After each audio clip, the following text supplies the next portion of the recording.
अस्सलाम students, welcome to my lecture, welcome to my YouTube channel.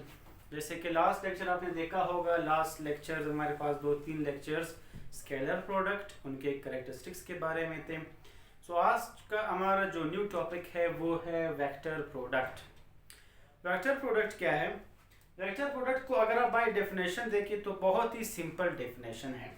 वो है when the two vectors, क्या जब दो वेक्टर्स आपस में मल्टीप्लाई हो, when the two vectors are multiplied and the product is a vector quantity. Product means उसका जो रिजल्ट है, प्रोडक्ट मीन्स उसका जो आपके पास आंसर है। कि अगर आप कोई भी दो वेक्टर्स को मल्टीप्लाई करते हो और आपके पास आंसर एक वेक्टर क्वांटिटी आती है, उसको हम कहते हैं वेक्टर प्रोडक्ट। किस तरह से कि व्हेन टू वेक्टर्स, फर्स्ट और दो वेक्टर्स है, एक ये वेक्टर है, एक ये वेक्टर बी, उन दोनों को अगर आप मल्टीप्लाई करते हो आपको आंसर मिलता है एक vector quantity. It is called a vector product. तो जैसे कि हमने डॉट प्रोडक्ट या स्केलर प्रोडक्ट में हमने ये देखा था कि जब कोई दो वेक्टर्स को मल्टीप्लाई कर ले आंसर स्केलर आए, वो स्केलर प्रोडक्ट था। उसको हमने डॉट प्रोडक्ट क्यों कहा? क्योंकि हम उसको जाहिर किस तरह करते थे, उसका रिप्रेजेंटेशन ही यही था कि दो वेक्टर्स के दरमियान डॉट आता है। वेक्टर प्रोडक्ट को किस तरह रिप्रेजेंट किया जाता है? Representation of a vector product, कि जब दो वेक्टर्स को हम मल्टीप्लाई करते हैं हमेशा हम उनके दरमियान क्रॉस लगाते हैं। ये एक रिप्रेजेंटेशन है, इस तरह हम जाहिर करते हैं। इससे हमें पता चलेगा कि हम किस टॉपिक की तरफ बात कर रहे हैं, वेक्टर प्रोडक्ट की तरफ हम बात कर रहे हैं। तो चूंकि हम स्केलर प्रोडक्ट को डॉट से जाहिर करते थे, इसलिए हमने उसे नाम दिया था डॉट प्रोडक्ट। वेक्टर प्रोडक्ट को हम क्रॉस से जाहिर करते हैं, इसीलिए हम वेक्टर प्रोडक्ट को क्रॉस प्रोडक्ट भी कहते हैं। तो इसका जो दूसरा नाम है वो है हमारे पास क्रॉस प्रोडक्ट। तो इसलिए इसको हम वेक्टर प्रोडक्ट भी कहते हैं, इसको हम क्रॉस प्रोडक्ट भी कहते हैं। अगर इसको हम बाय एक्सप्लेनेशन देखे या इस वेक्टर प्रोडक्ट का फार्मूला किस तरह प्रूव करना है, उसको देखने के लिए सिंपल एक स्टेटमेंट है कि consider two vectors A and B. आप दो वेक्टर्स लेंगे A and B, making an angle theta with each other, और वो एक दूसरे के साथ एंगल बनाएंगे जिसको हम थीटा से जाहिर करते हैं। अगर इसको हम बाय डायग्राम देखें, डायग्राम हमारे पास क्या है कि एक वेक्टर है हमारे पास ए, एक वेक्टर है हमारे पास बी, ये दो वेक्टर्स है हमारे पास। इन दो वेक्टर्स आपस में क्या बना रहे हैं? Angle theta. तो यहाँ पर हमारे पास एंगल होता है थीटा। अब वेक्टर प्रोडक्ट चूंकि काफी चेंज है स्केलर से, क्योंकि स्केलर में हमने ये कहा था कि जब दो वेक्टर्स आपके पास मल्टीप्लाई हो आंसर स्केलर मिले। स्केलर मींस हमने सिर्फ और सिर्फ उसमें बात की थी मैग्नीट्यूड की। यहाँ पर हम वेक्टर की बात कर रहे हैं, तो जब भी हम वेक्टर को देखते हैं हम ए क्रॉस बी मालूम करना चाह रहे हैं। A cross B means vector product. तो अगर हम ए क्रॉस बी पे काम करते हैं तो वेक्टर का बेसिकली मतलब क्या होता है? वेक्टर किस चीज के इक्वल होता है? Magnitude and direction. Magnitude and direction is called vector. ये हम कर चुके हैं, स्टार्ट से हमारा चैप्टर ही इसी से स्टार्ट हुआ है। तो अब देखते हैं इसको, इक्वेशन को कंप्लीट सॉल्व करने के लिए हम इस डायग्राम को कंसीडर करते हैं। इसको हम किस तरह कंसीडर करते हैं? इसको हम कंसीडर करते हैं एक पैरेललोग्राम। इसको हमने एक पैरेललोग्राम कंसीडर करना है। अब हमने कंसीडर करने के बाद आप ये बी वेक्टर को आप क्या करते हो? रिजॉल्व करते हो। अगर आप इस बी वेक्टर को रिजॉल्व करते हो, हम बार बार ये काम कर चुके हैं। हमने एक परपेंडिकुलर ड्रा करना है, फिर हमने एड टू टेल रूल से इसको लाइन अप करना है, जो हम बार बार कर चुके हैं। ये भी हम कर चुके हैं कि इस बी वेक्टर के जो दो कंपोनेंट्स है, वो कंपोनेंट जो अलोंग वाई एक्सिस होगा उसको हम कहते हैं बी वाई। बी वेक्टर का वो कंपोनेंट जो अलोंग एक्स एक्सिस होता है उसको हम कहते हैं बी एक्स। ये तो हम ऑलरेडी कर चुके हैं। सो ये मैंने समझाने के लिए ही सिर्फ लिखा है। सो यहाँ तक हम कर चुके हैं बी एक्स बी वाई। अब हमने इसको क्या कंसीडर किया है? इसको हमने एक पैरेललोग्राम ही कंसीडर किया है। ये हमारे पास है एक पैरेललोग्राम। अब देख लें कि हमें क्या करना होगा। ये बना एक पैरेललोग्राम, इस शेप को हम कहते हैं पैरेललोग्राम। तो इसको कंप्लीट करने के लिए हम क्या लिखेंगे, ए क्रॉस बी। मैग्नीट्यूड की जगह हम क्या लिखेंगे, magnitude of area of parallelogram. Parallelogram को अगर आप बाय नेम लिखो तो आप इसको लिखते हो पैरेललोग्राम। इसको अगर आप एक शॉर्टेस्ट वे में रिप्रेजेंट करना चाहो तो एमसीक्यूज पॉइंट ऑफ व्यू से आप इस तरह भी पैरेललोग्राम को जाहिर करते हो। आप इस तरह भी means straight line means parallel, दो स्ट्रेट लाइन हो एक डायरेक्शन में उसको हम पैरेलल कहते हैं, तो ये पैरेललोग्राम, पैरेललोग्राम। तो आप इसको इस तरह भी लिख सकते हो। डायरेक्शन को आप एज इट इज ही लिखेंगे।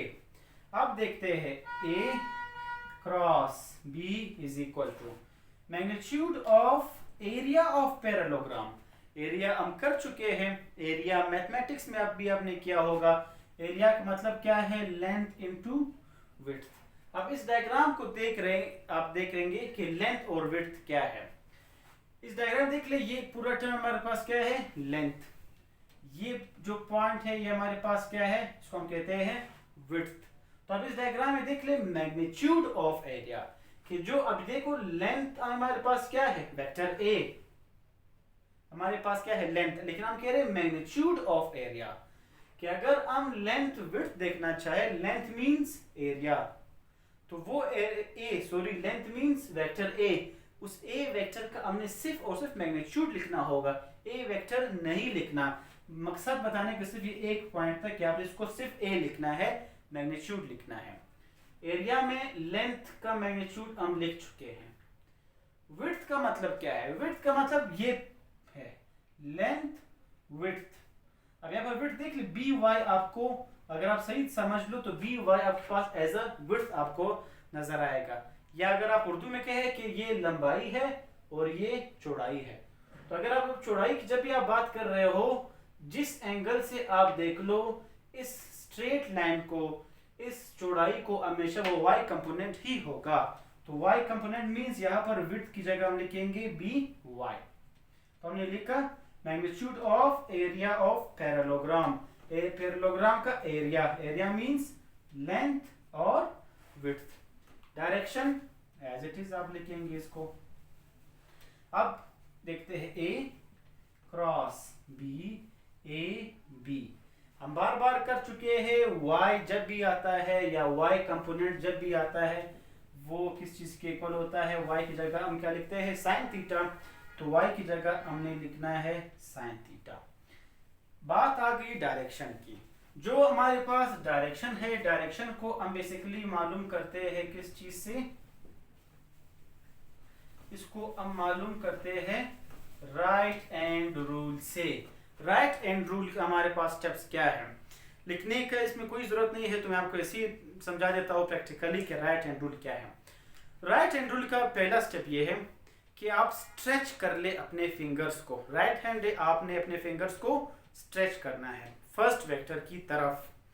अब आपके पास ये फर्स्ट वेक्टर है, ये सेकंड वेक्टर है, तो इसको आप अगर मार्कर से देखेंगे तो आप इसको आसानी से समझ सकते हैं।